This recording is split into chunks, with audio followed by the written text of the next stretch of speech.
Hello, this is a short introduction to what the Scottish Parliament is and what MSPs do when they're in Parliament each week. The Scottish Parliament is based at Holyrood, which is at the bottom of the Royal Mile in Edinburgh. The Parliament, because of this, is often known as Holyrood in the news because of where it's based, just like the UK Parliament is often called Westminster because it's based in the Westminster part of London. Here's one of the members of the Scottish Parliament, Patrick Harvie, who's from the Scottish Green Party, to show us what the outside of Parliament looks like. Welcome to Edinburgh and the Scottish Parliament. The bottom of the Royal Mile is just behind me. Next to that, Holyrood Palace. And then as we spin round, you can see Arthur's Seat and the public entrance of the Scottish Parliament. Normally, this area would be full of life, busy with groups coming to visit the Parliament, people coming to give evidence.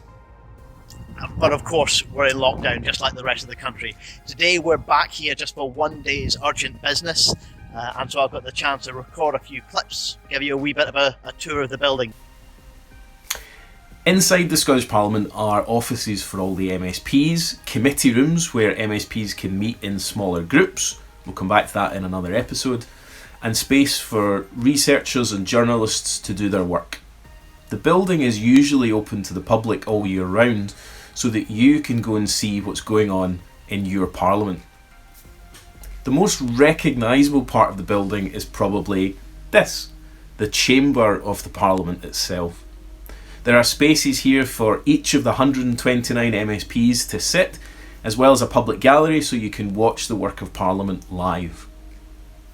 Usually there'll be things going on in here on Tuesdays, Wednesdays and Thursdays, which is when MSPs work from the Parliament building in Edinburgh rather than in their local constituencies.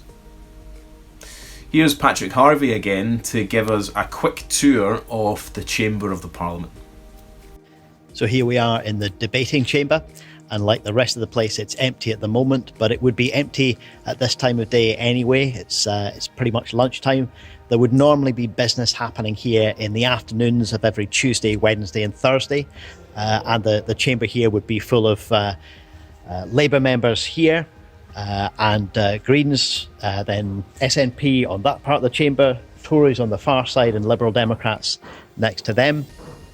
At the moment, as I say, it's pretty much empty, and this will be my seat for later on today. Each member has their own little lectern that you can pop up to make your speeches here.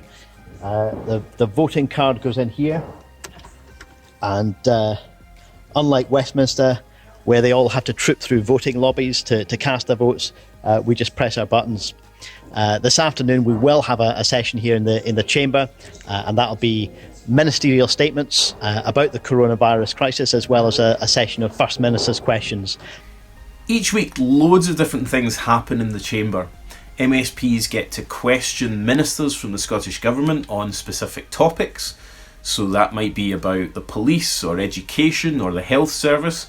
Here they are asking ministers about education issues.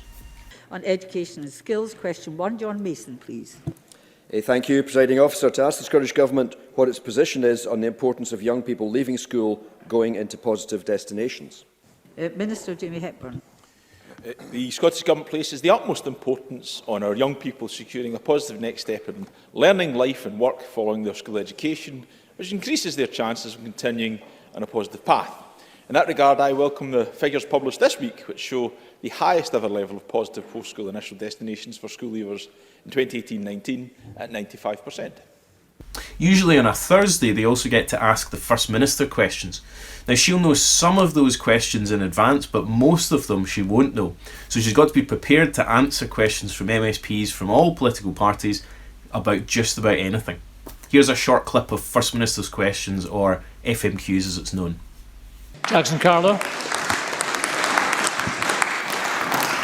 Presiding Officer, the public were not told.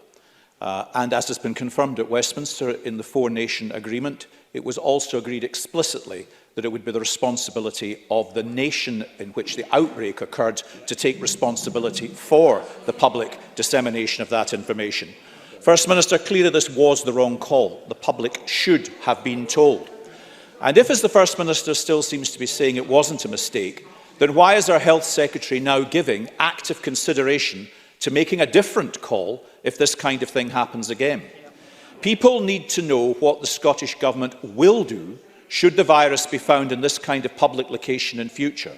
So can I ask, if and when contact tracers confirm a positive case over the coming weeks, and we discover that person has been in a public place where close contact may have occurred, like the Nike conference, will the public be told? First Minister.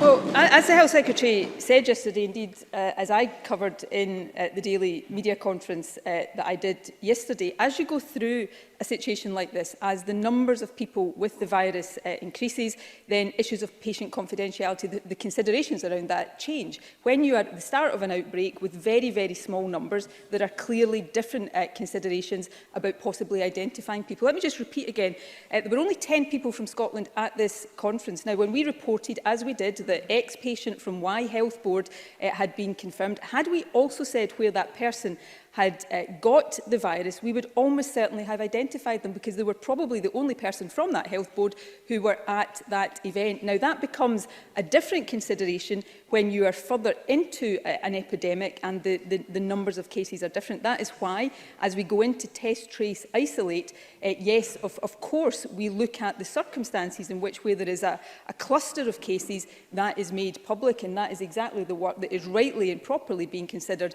as part of the development of test, trace, isolate. There are standard protocols and procedures for dealing with outbreaks like this. But let me stress a really important point here that I think perhaps sometimes it is convenient for some people to forget. The incident management team, had they thought that as part of the public health management of this, a public notice was required, they would have had the power to do that. They took the steps that were appropriate, in their view, as experts, to manage this from a public health point of view, and that is the normal way of dealing with virus outbreaks like this one, and I have confidence in the way Health Protection Scotland and these incident management teams operate.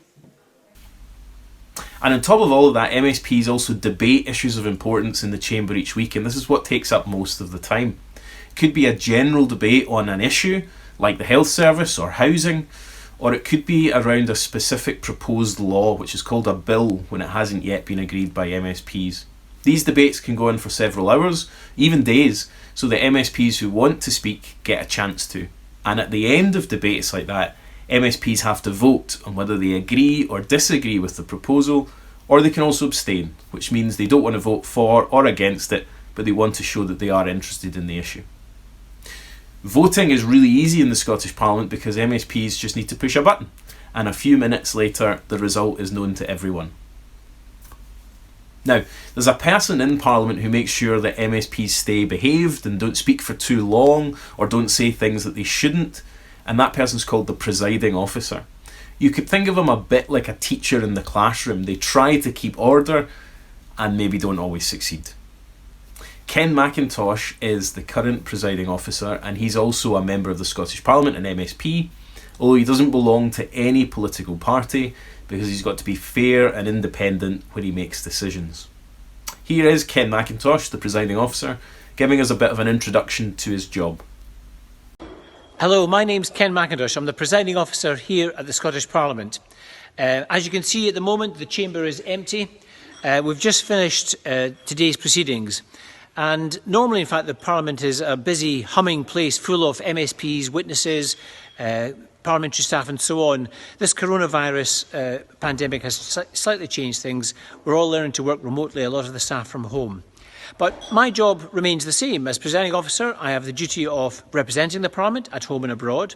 I also have the pleasure of welcoming guests to this Parliament, visiting dignitaries, the President of Ireland, the Speaker of the Quebec Assembly and so on. I also chair two of the parliamentary committees that help run this place, the Parliamentary Bureau, which decides what business we discuss, and the corporate body, which provides all the services, the Research Department and so on. But perhaps the main part of my job that you'll be aware of is chairing proceedings here in this chamber. It's a great honour, a great privilege, I can tell you. And although my job is similar to a teacher in the sense that there's one of me and I have to select the speakers and only one person can speak at a time, all my colleagues are very aware of their own privileged position and are all very respectful of the chair. So on that note, I'm going to close this meeting of Parliament in the customary style. Thank you. So, a quick recap. Here's some things that you should know about the Scottish Parliament from this lesson. The Scottish Parliament is based at Holyrood in Edinburgh. MSPs meet in the Parliament usually on a Tuesday, a Wednesday or a Thursday. They participate in debates, ask the government questions, and they vote on legislation. And the person responsible for keeping order in Parliament and representing the Parliament is called the Presiding Officer. So that's been a really quick introduction to the Scottish Parliament and the work of members of the Scottish Parliament.